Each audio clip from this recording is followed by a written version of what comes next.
Greetings, MechWarriors, and welcome to the last part of the Hunchback IIC guide series. In this video, we're going to talk about the B variant, which is the missile variant. If you weren't aware, I was doing these Hunchback IIC guides in the order of how effective I think they are in the game, which does mean that, in my opinion, the B variant is the least useful. To sum up my thoughts on the B, it's not a great variant, but it's not trash either. The reason is because when I build missile boats, there's really only two types that I will recommend in the regular public queue, the SRM boat and the LRM boat. In each of these builds, there are significant problems when you run them in the Hunchback IIC-B, and I'll go over those issues in a moment.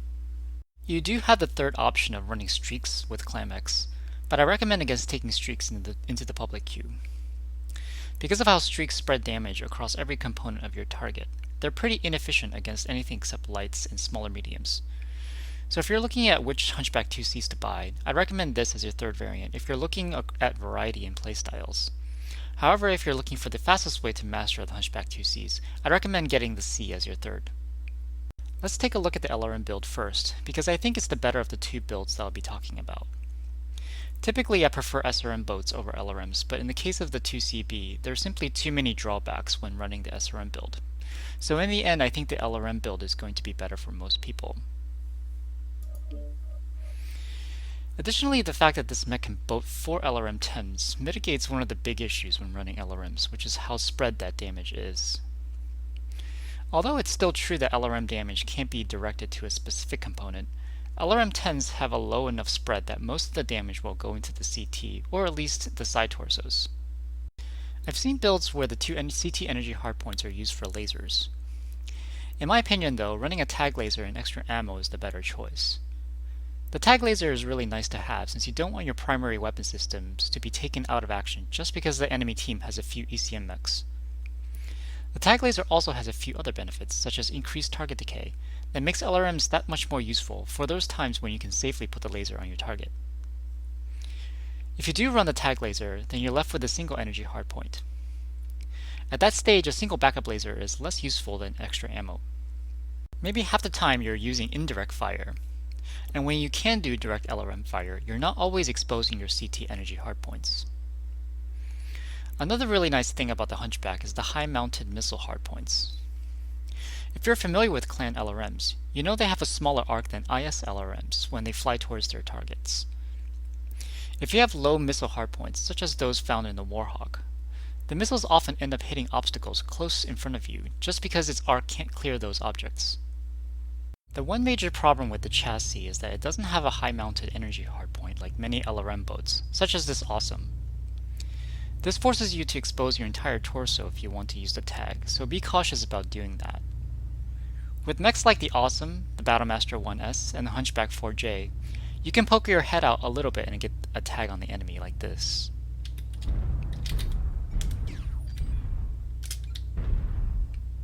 I'm not going to give a comprehensive guide on how to play LRMs, but I'm going to point out a few things specific to this build. It should be obvious that you're a support mech, but don't take that to mean that you're sitting far behind your team. A lot of people play LRMs that way, and it's wrong, and there are quite a few reasons why that is. First, LRMs are the slowest projectile in the game, so when you sit really far back, your missiles take a long time to travel to the target, and by that time you might lose your lock. Second, when you're next to your main force, you're less likely to get ambushed by lights, and if you are, you can fall back to your team. Third, you can more often get LOS with safety, since your target is likely being distracted by your teammates. This allows your Artemis and tag to kick in, which tightens LRM spread and decreases lock-on time. Fourth, you're sharing some armor with the team. Although your job as a medium LRM boat isn't to tank, presenting yourself once in a while is going to help keep your main force alive. Another tip is that you have to be wise about when to expose your CT tag laser and when you should not. Generally speaking, when the enemy is looking at you or when you can get an LOS lock without exposing your CT, you don't need to use the tag laser to reduce your exposure. Often just poking your head out is enough to get a lock on your target. If the enemy is focused on your teammates or looking away, that's the safest time to make use of that tag. Now let's see this in action. In this match we're on HPG.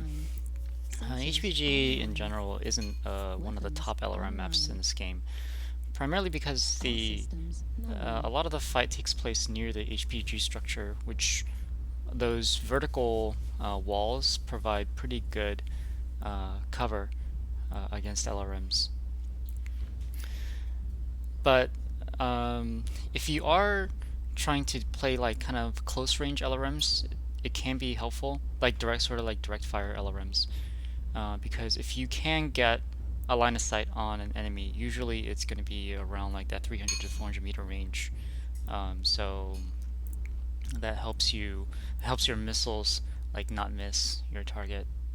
So I do like these kind of situations where I can get LOS and get direct fire on the enemies. And suppose you do get a good line of sight. If you get a good angle on the enemies, it's kind of hard for them to escape your LRM locks because they have all those like structures that's blocking their path. Unlike maybe some other maps where it's easier to like navigate around to different pieces of cover.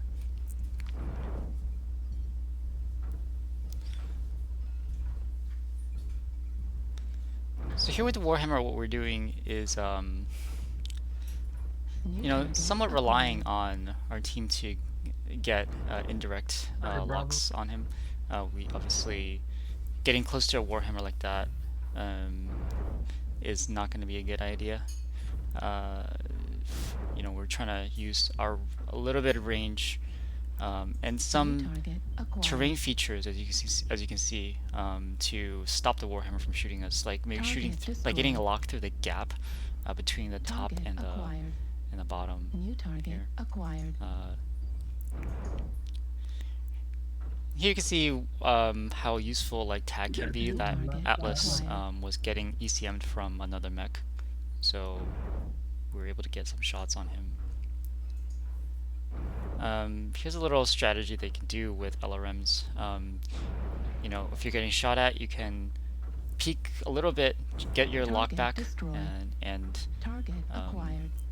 like you don't have to like stare at him all the time. You can kind of like do little peeks to make sure your lock remains on him, on your target.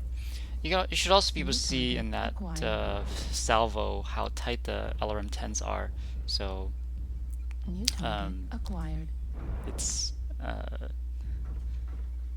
they're better than like say LRM 20s or even 15s. You can get a lot of those shots into the CT.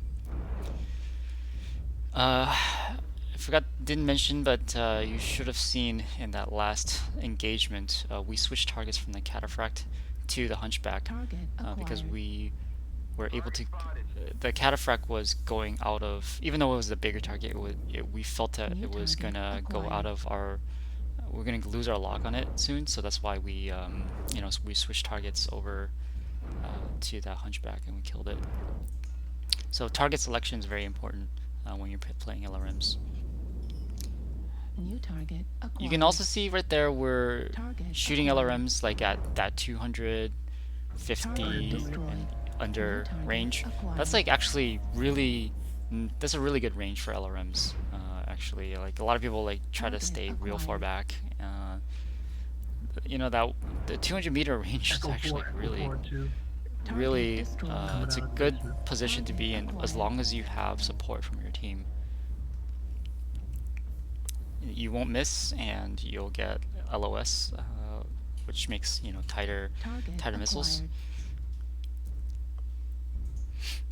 I can't shoot up, so all I can do is really just get a target lock on that UAV, so my team can be aware of it and perhaps shoot it down. Again, target selection right there. We know there's a Raven with an ECM, but we have this Atlas here to shoot at. So we're obviously going to be targeting the Atlas instead of the Raven. New target acquired. It's going to move under, like more of your missiles will hit a larger target like the Atlas. Target destroyed. Fuel at 25%. And it's also not as fast, so it can't get undercover as quickly. Target selection is very important. Here we just fire, we're firing under. I usually don't like to fire LRMs under, clan LRMs under like, the 150 range, because that 150, like it's like a 120, 120, that kind of range, it does very, very little damage. A lot of people think like, oh yeah, well, LRMs still do some damage like under 180. It will, but the damage gets reduced by quite a bit once it reaches like that 150, 120, that kind of area. But that Warhammer was crit CT, red CT, so just a couple of shots, even with reduced damage, killed it. So I just generally prefer not to. Just as a warning for people who like face hug and fire LRMs at things. Don't do it. Clan LRMs, they do like very, very minimal damage. Okay, so we're just kind of trying to find the last guy now. And during this downtime, I just want to mention something about when we were building clan LRM boats. With clan LRM boats, you have the option of taking off the lower arm actuators to lock the sort of the horizontal movement of your arm reticle. Don't do that. The reason is because you can see here, like, I'm able to kind of adjust my arm reticle left and right, and it's not locked to the torso reticle horizontally. And the reason is because LRMs actually lock onto your arm reticle, not your torso reticle. So when you have that freedom of movement, you can shoot things towards your side. You can actually lock onto targets towards your side and not necessarily directly in front of you if you keep your target acquired. If you keep that lower arm actuator. I thought he was dead already.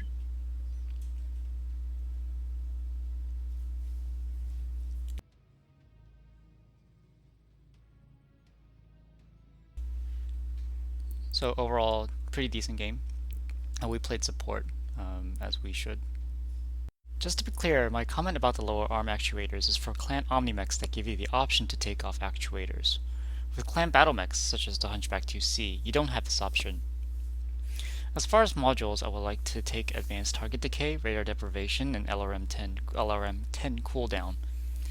The tag and LRM 10 range modules are not worth it, since I almost never attempt to LRM things past 750 meters. But you can add one of them if you feel like splurging some C-bills and GXP. Now let's move on to the SRM build. As I mentioned before, I'm not a very big fan of this build because it lacks the tankiness of good SRM medium brawlers. When we think about good medium brawlers, such as the Stormcrow and Griffin, they all have either good shield arms or well-proportioned hitboxes that allow them to spread damage. Even in the case of the Trebuchet LDG, which isn't considered a top-tier brawler, despite having arm-mounted SRMs, it's got structure and armor bonuses to those arms. Also, when the LDG is looking at an enemy that's firing back, the CT and side torsos are well proportioned enough such that the typical player will end up spreading some damage with non-pinpoint weapons. Now, when we look at the Hunchback IIC B, you should immediately see how large those side torsos are compared with the rest of the mech. Without any armor or structure buffs to those massive torsos, and without arms that can block shots, any amount of return fire will easily take off a side torso, causing you to lose a lot of firepower and speed. Added to the fact that Clan SRM6s, even with Artemis installed, has a huge spread that makes it less than ideal to engage at past 200 meters or so. Finally, at 96 kph, it's not very fast for a medium, so it's not able to get out of bad situations as quickly as some other mechs can. So in summary, the SRM Hunchback B is an extremely fragile and somewhat slow mech that has to engage at very close ranges, which makes it very tricky to play. The only way that you can successfully play this build consistently is by trying to exploit opportunities where you can fire without getting shot back. So in that sense, it's highly dependent on your team to distract enemies while you're engaging.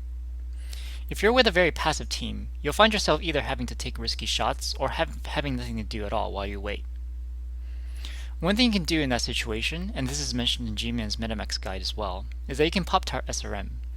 But even pop-tarting exposes those huge side torsos, which are incredibly easy to isolate at close ranges. It's also dependent on the enemy being close enough to hit with SRMs. We've talked a lot about the negatives, but on the positive side, the quad SRM6s and 2 MPLs makes for a 64-point alpha. So when it's not getting shot at, it can provide some serious support firepower to your team. Regarding the MPLs on the CT, they're mostly there for supplemental damage to your SRMs. Don't try to play the poke game with them alone, since 16 damage isn't worth exposing half your mech. Briefly talking about the modules, Advanced Seismic, Radar Deprivation, and the SRM6 cooldown modules are the priority modules. The second weapon module can be MPL range or SRM6 range depending on your preferences. But neither of those two are very important since you're ideally engaging at under 200 meters. The following gameplay demo shows a case where everything falls into place, which clearly doesn't happen every single time you play. Here, we're on a good brawl map. The team plays aggressively, and we're able to get into situations where the Hunchback is allowed to play the support role. Reactor online. As I mentioned, Mining Collective is a good mixed range map with good long range and mid range and short range opportunities.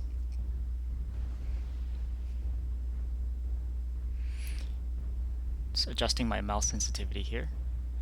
Thank you for a viewer who actually donated funds to purchase this mouse here, which allows for in-game like on-the-spot DPI sensitivity adjustments. I didn't actually have a mouse like this before, so thanks to the viewer.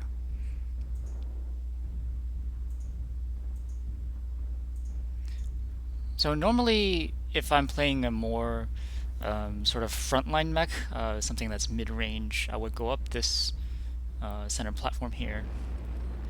But I don't have the range, I don't have the armor, so I don't want to get up here right now. But we do see a blip over on our right side, which happens to be a Pirate's Bane. Target destroyed.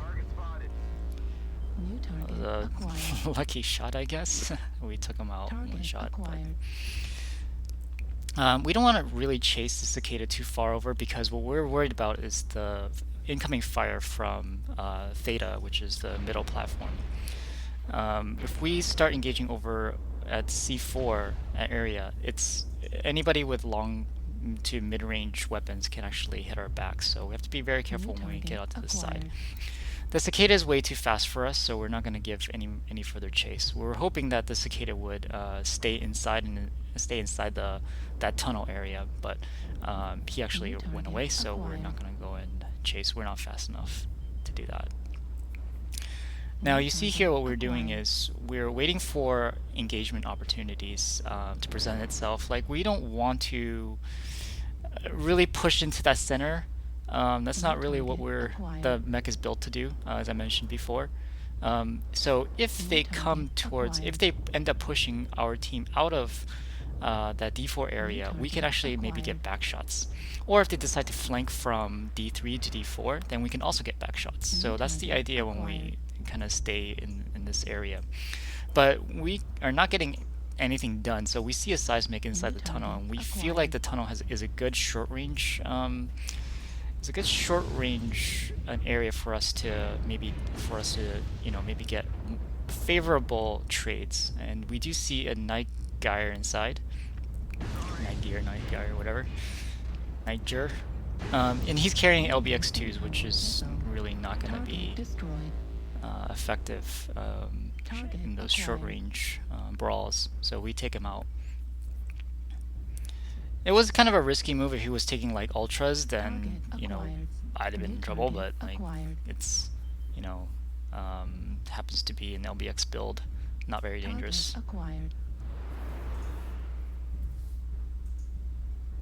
New target acquired.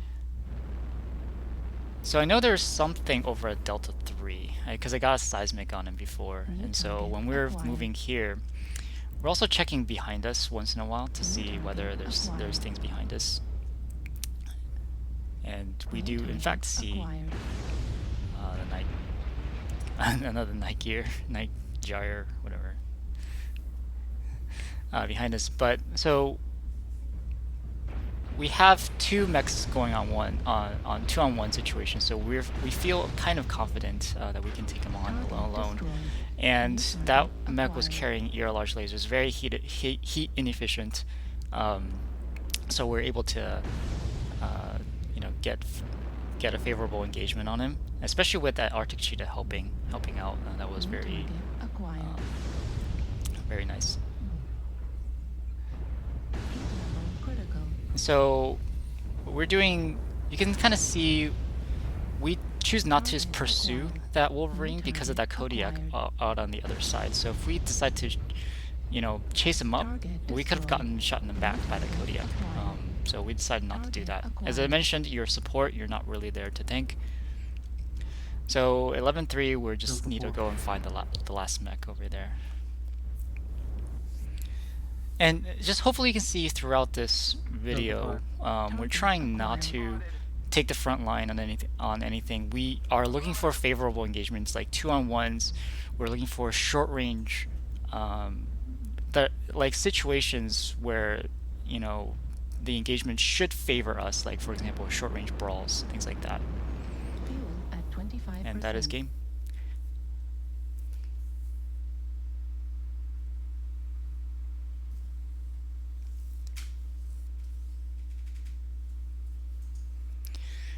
So we did okay, not too terrible. Well guys, that's it for the Hunchback IICs. Hopefully this series has been helpful to you in your decision about what builds to run, how to play them, and what variants to buy. If you have your own builds that you'd like to share, leave it in the comments below. Make sure to subscribe using the channel icon in the corner for more guides and gameplay videos. See you in game, MechWarriors!